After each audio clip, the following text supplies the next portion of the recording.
Hi guys, akkam jirtu? Viidiyoo har'aa keessatti immoo akkaataa maqaa Feesbuukii itti jijjiiruu dandeenyu isinitti agarsiisa. Maqaa Feesbuukii keessan jijjiirachuu yeroo barbaaddan haala kamiin akka jijjiirachuu dandeessan isinitti agarsiisa. Feesbuukii keessan irra ni seentanii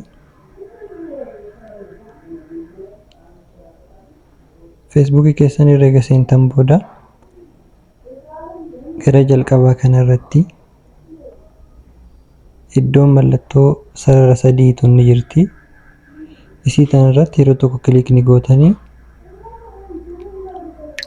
san booda akkan ol harkistanii setting and privacy isa jedhu kana irra seentan jechuudha. Setting and privacy irratti yeroo tokko kilik ni gootanii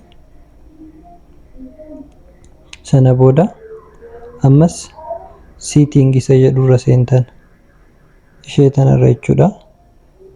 Isirratti yeroo tokko kilik ni gootanii sana booda akka kanatti isiniif baasa. Professional details isa jedhu kana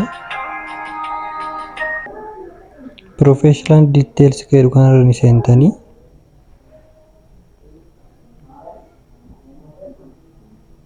ammas profiles jedhee maqaa Feesbuukiin banattan isiniif baasa.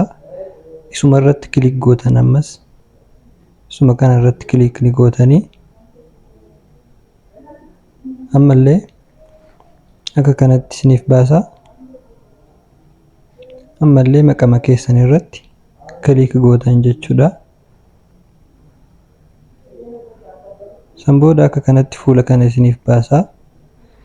Name, username, profile picture, avatar jedhee baasa.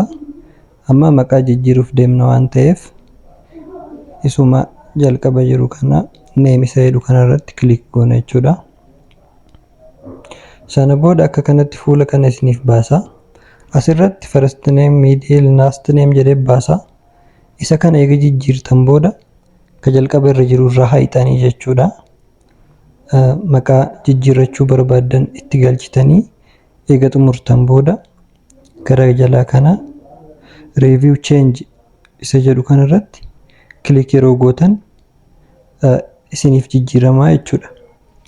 Isa kana irratti kilik yeroo gootan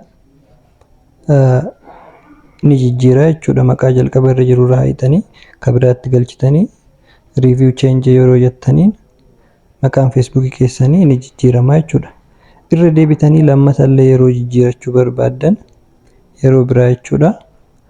Guyyaa 60 booda ka jijjiirachuu dandeessan.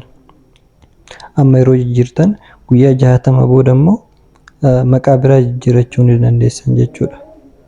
Egaa haala kanaan maqaa Feesbuukii keessanii jijjiirachuu ni dandeessan jechuudha. Barnoonni har'aaf isiniif qabadhee dhufe kanuma.